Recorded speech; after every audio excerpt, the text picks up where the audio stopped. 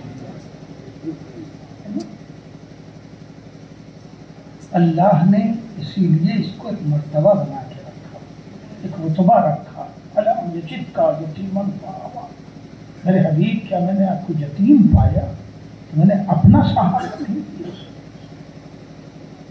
پھر کہوں یہ موضوع نہیں ہے اور دیر تک سننے کا وقت نہیں ہوتا۔ اللہ نے تنبیہ کی ہے کہ جب تم پر کوئی مصیبت آئے، سورہ فجر پڑھیے گا، جب تم پر کوئی مصیبت آئے تو مصیبت پر الجھنے سے پہلے پلٹ کے دیکھ لینا کہیں ایسا تو نہیں کہ کسی یتیم کی سرپرستی تم پر واجب تھی اور تم نے چھوڑ دیا۔ سورہ فجر میں پوری تاکید سے 3 آیتیں، یہ مصیبت تم پر آئی ہے یہ آئی ہی اسی لیے ہے کہ تم نے کسی یتیم کی اہانت کی ہے اور ایسے چھوڑ دیا ہے۔ تم سمجھ رہے ہو کہ ہمارا مطلب ہی کوئی نہیں ہے، تمہاری ذمہ داری تھی اور تم نے اسے نہیں نبھایا۔ دیکھیں ایک بات تو سمجھ لیجئے کہ قرآن کہہ رہا ہے تو وہ ہوگا،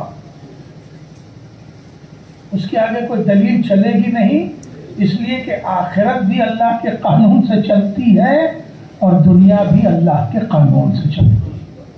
اور اہم مرتبہ جس پر میں گفتگو کر رہا تھا وہ ہے پرورش کا، کہ اللہ نے حکم دیا نبی کو، اس میں جو لفظ قل ہے مفسرین نے لکھا کہ اللہ نے نبی کو حکم دیا کہ میرے نبی آپ دعا کیجئے کہ میری پرورش کرنے والے پر اسی طرح رحمت نازل فرما جس طرح میری پرورش میں انہوں نے مجھ پر رحم کیا۔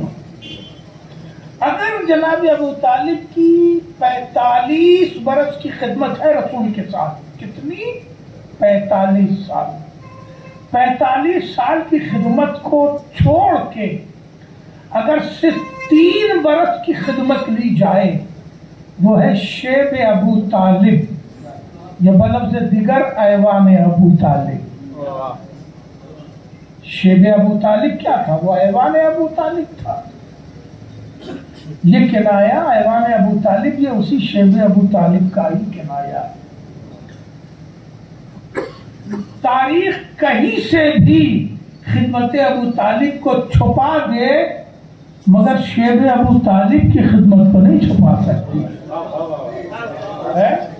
اس لیے کہ جب پورے کفر کے سماج نے رسول کا بائیکاٹ کیا تو رسول کو جہاں پناہ ملی اسے شیب ابو طالب کہتے ہیں۔